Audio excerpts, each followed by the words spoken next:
जो मेन उद्देश्य है वो है कि 3 तारीख को चोपटा की अनाज मंडी के अंदर एक किसान रैली का आयोजन किया गया है। उसी का निमंत्रण देने के लिए आज हम आपके बीच में पहुंचे हैं। तो मेरी सभी पिता तुल्य बुजुर्गों से और आज की युवा नौजवान पीढ़ी से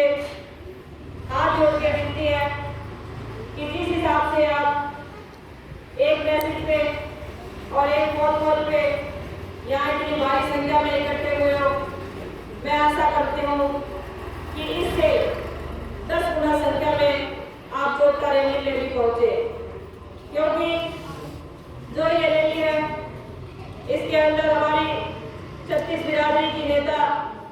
बहन कुमारी शैलजा जी पहुंच रहे हैं। तो एक बात मैं आपको बताना चाहूंगी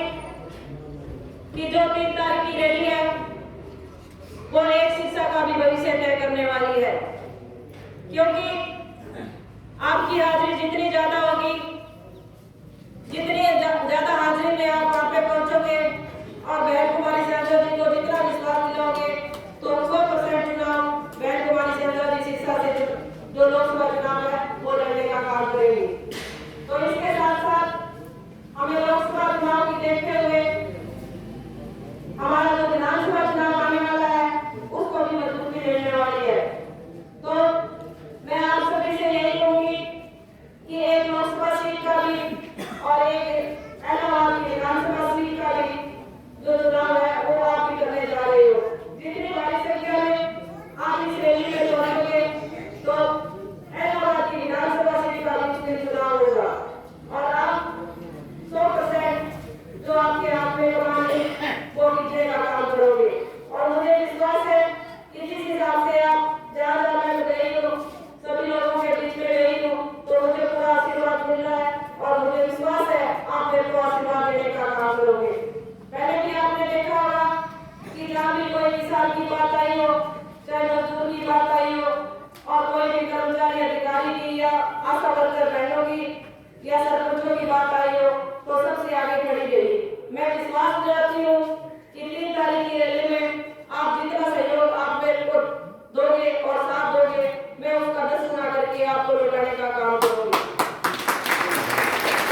आपने देखा कि 10 साल से अधिक का समय 10 साल हो गए बीजेपी सरकार को आई।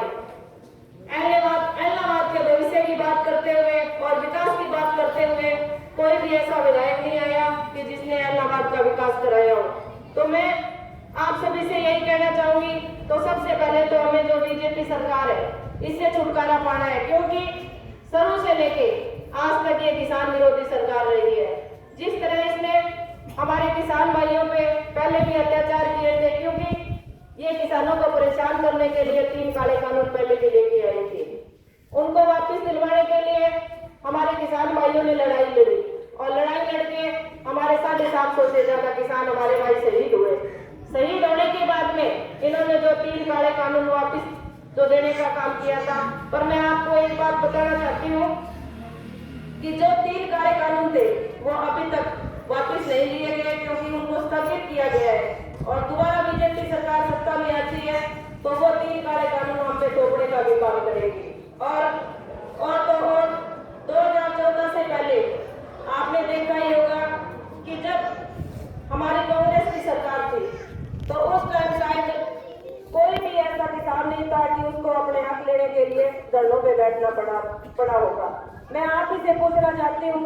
कि इस तरह की कोई आज नौबतें आ रही है, इस तरह की नौबतें आई थी क्या? हमारे किसानों को